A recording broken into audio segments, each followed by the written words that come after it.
Hello everyone, this is Kishore Chowdhury again back with one more new video tutorial on Azure App Services.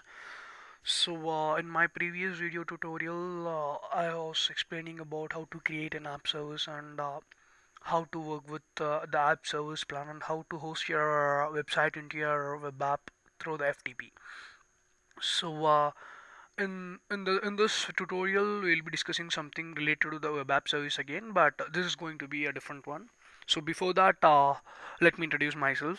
So I am Kishore Chowdhury, working as a developer evangelist in a company named Code Sizzler, and we are technical consultants where we'll be providing technical trainings for corporates across the globe.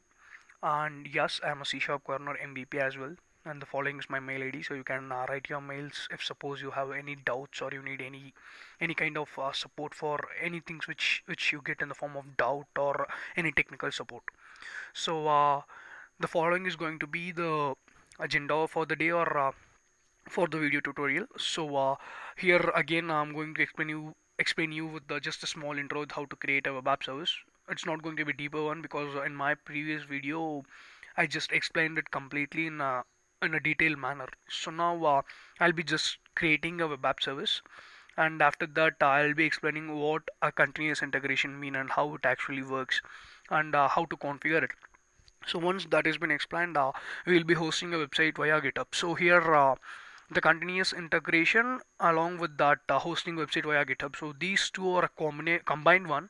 So your continuous integration is nothing but something where your website will be automatically synchronized without any manual interaction. So all you need to do is like work with the website which you are in and just deploy it. It will automatically reflect back in your web app service. So you will understand it when we jump into hands-on. So this is what the agenda is. Now let me jump back to the Azure portal so that we can work on it. So one sec. Uh, yeah. Now you can see this is my Azure portal.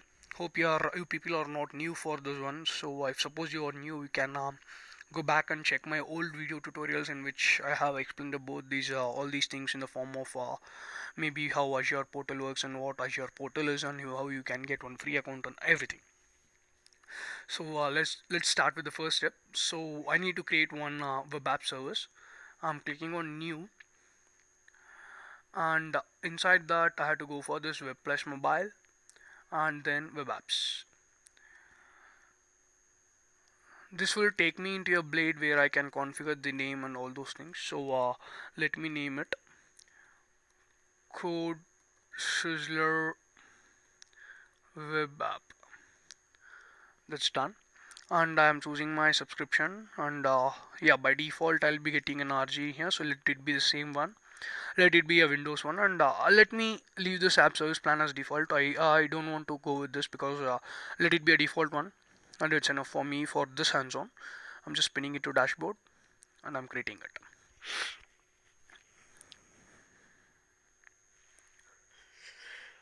So it's been validated.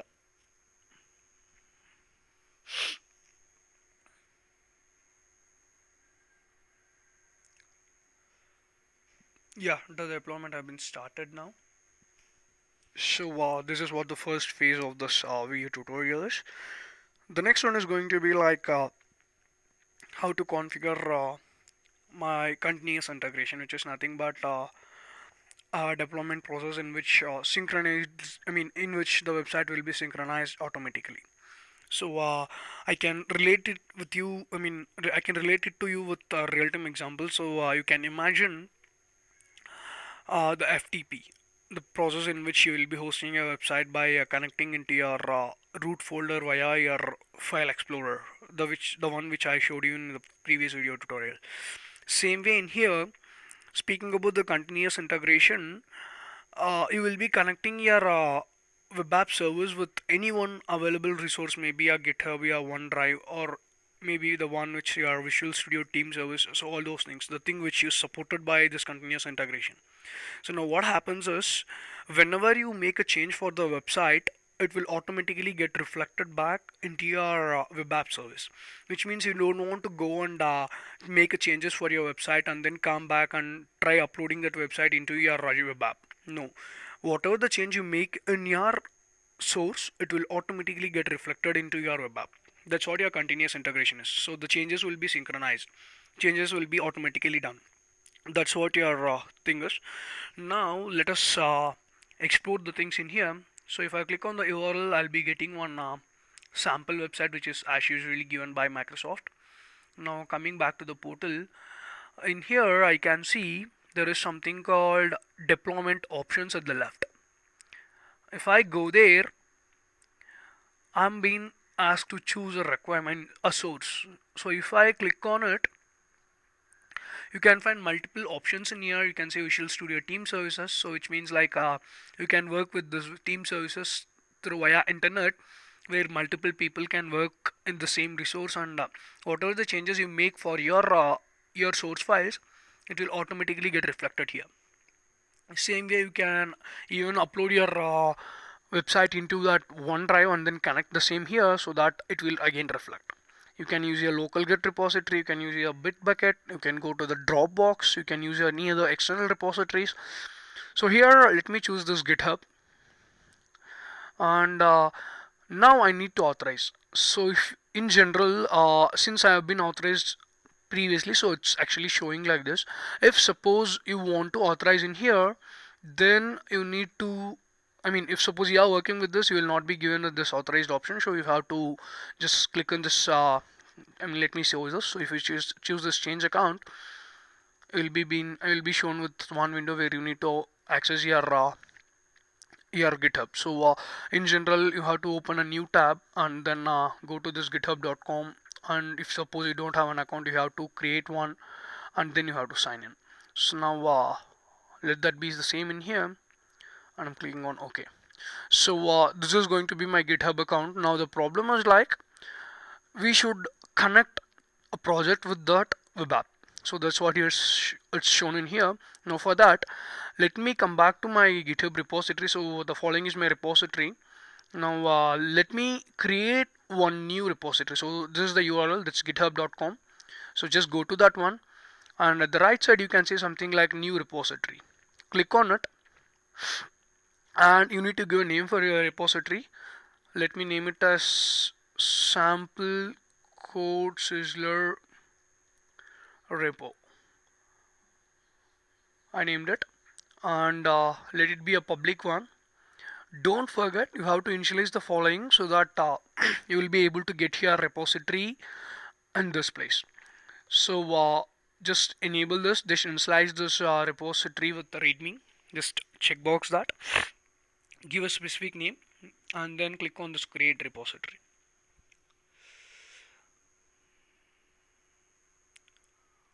And now it's done.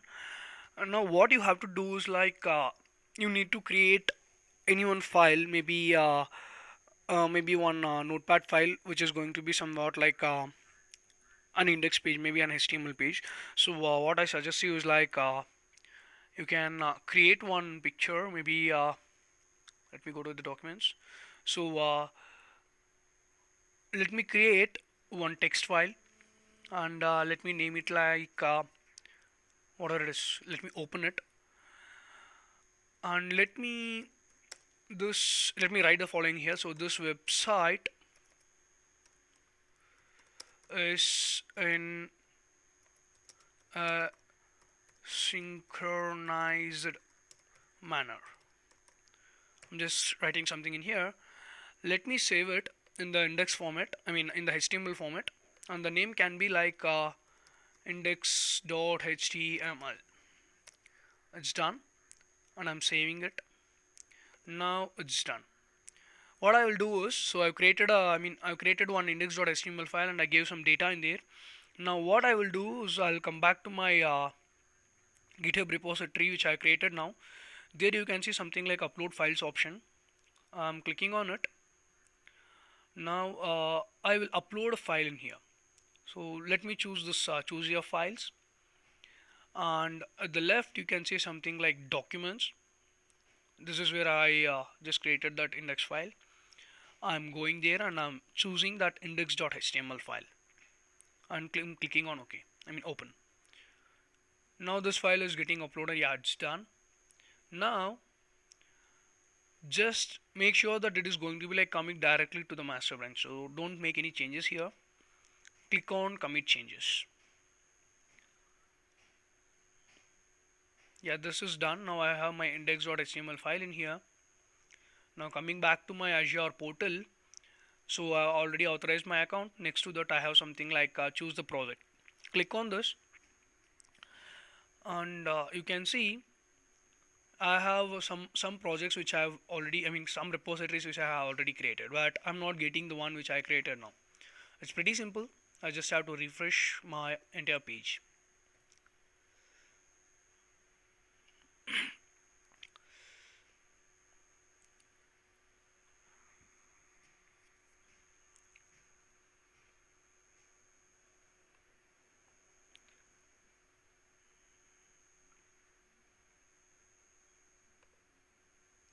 Uh, Wait, let me check why it's taking time to load.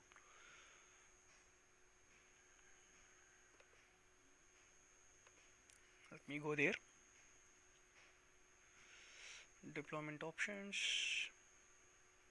Yeah, and I'm choosing the GitHub as source again.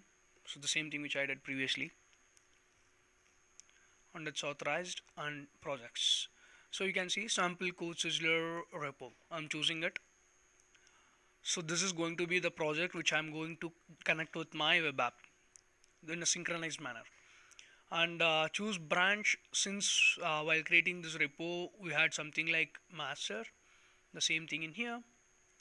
And performance test, if suppose you want to test your web app service when it is being deployed or when it is getting connected with this, you can perform this, but no need of doing this now. Just close it. No need of configuring a performance test. Just click on OK. You can see it's connected, but still if you go and refresh in here the URL which I mean with the web apps URL which you are done, it will take some time to reflect back the same in here, because it should just get connected and it should get synchronized, so it will take some time. So let us see this deployment options now. You can see something called GitHub is got connected with your web app, that too with the following date, and the time is here. So if suppose I click on the synchronize, it will retrieve the data. Yeah, it's done. Now let me refresh. The website is synchronized, is in a synchronized manner. So this was the thing which I wrote in my file which I created. Now what I do is uh, let me add some other data into the same index file which is actually in my PC. So this is the index file in here. Let me edit this.